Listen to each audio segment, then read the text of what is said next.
తర్వాత కృష్ణా జిల్లాలో పామర్ నియోజకవర్గం చూసుకుంటే కనుక అక్కడ వైఎస్ఆర్సీపీ పార్టీ తరపున కైలా అనిల్ కుమార్ పోటీ చేస్తున్నారు. అలాగే టీడీపీ తరపున వర్ల కుమార్ రాజా పోటీ చేస్తున్నారు. సో వీళ్ళిద్దరిలో మన ఎలక్షన్ చిలక ఎవరికి ఓటేస్తుంది అనేది ఇప్పుడు మనం చూద్దాం. రమ్మ చిలకమ్మ చూడు ఎలా ఉందో ఎలా చూడు.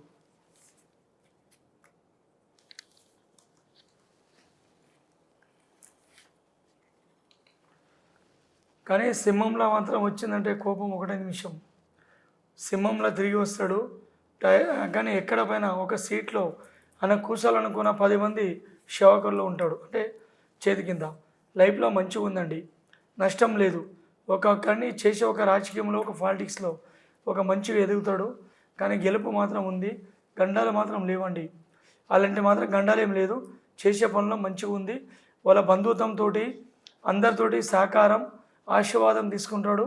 మంచి గెలుపు అనేది ఈ సంవత్సరం జయం జరుగుతుందండి.